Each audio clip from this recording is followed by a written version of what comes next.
Mo kí àwọn ọmọ Ọlọ́run alààyè wípé a kú ọjọ́ tòní.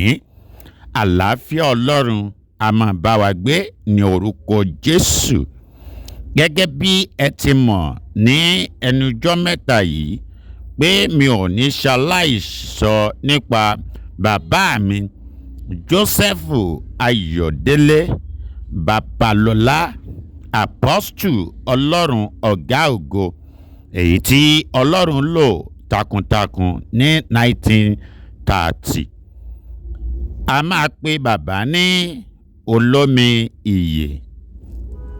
Ní òkè Ìdó Àjìnàrè ni bàbá gba àdúrà takuntakun pẹ̀lú àwẹ̀ 18 days, ìyẹn ọjọ́ méjìdínlógún, àwẹ̀ ọlọ́jọ́ méjìdínlógún ni bàbá lọ.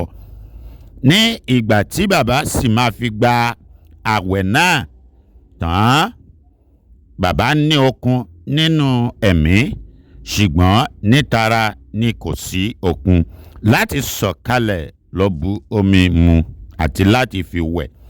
Bàbá sì ké ní ohùn rárá pé Ọlọ́run, omi wà nínú àpáta, omi sì sun jáde nínú àpáta, ní èyí tí bàbá mi Apostle Joseph Ayodele Babalola sì bu omi náà, wọ́n sì mọ́, wọ́n sì fi wẹ̀ pẹ̀lú. Títí di òní, omi orí òkè náà ṣiṣẹ́ agbára, ó ń ṣiṣẹ́ ìwòsàn, ó ń ṣiṣẹ́ ìtúsílẹ̀ àti ìmúláradá ní ọ̀pọ̀lọpọ̀.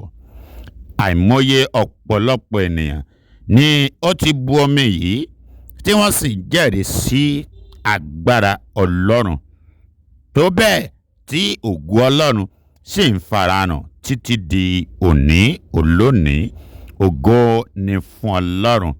Àwọn ọmọ Ọlọ́run alààyè, ẹ jẹ́ kí a ní ìgbàgbọ́ nínú Ọlọ́run, ká sì máa tẹ̀lé Ọlọ́run pẹ̀lú ìfẹ́ ọmọnìkejì wa, ká sì ní ìfẹ́ Ọlọ́run.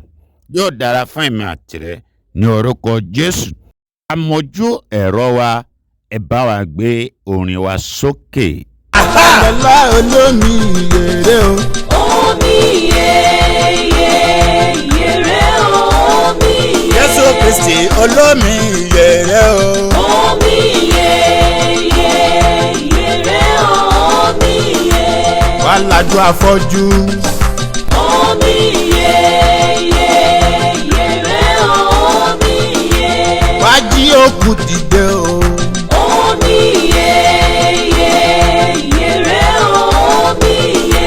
Wà máa rọ̀ lára dá. Omi iye, ìyèrè o, omi iye. Wà gbà wá sílẹ̀ o. Omi iye, ìyèrè o, omi iye. Wà bá wa ṣe pátápátá. Omi iye, ìyèrè o, omi iye. Àbálọ́lá olómi ìyèrè o. Omi iye, ìyèrè o, omi iye. Jésù Kristi olómi ìyèrè o. Omi iye, ìyèrè o, omi iye. Ẹ ṣé bí ẹ ti ń tẹ́tí gbọ́ wa. Ògo Ọlọ́run kò ní fi ayé wa sílẹ̀ ní orúkọ Jésù. Orúkọ mi ni Ajínrere James Adeniyi, tí gbogbo ènìyàn mọ̀ sí Kẹ́nìkẹ́ńṣe Ọlọ́run 1930. Ẹ túbọ̀ máa bá a subscribe sí ìkànnì wa yìí, Ọlọ́run 1930 TV, fún àwọn àkànṣe iṣẹ́ Ọlọ́run, ìwàásù tẹ̀mí àti orin ẹ̀mí àti àwọn ìtàn nípa ìgbésí ayé bàbá mi Jósẹ́fù Ayodele Babalola, Apostle Ọlọ́run alààyè. Yóò dára fún wa. Ẹ ṣé púpọ̀. Thank you. Wow. Please subscribe to our YouTube channel at OLORUN 1930 TV for music, prayers, messages, movies by Evangelist James Adeniyi, aka Kẹ́nìkẹ́ńṣe. God bless you.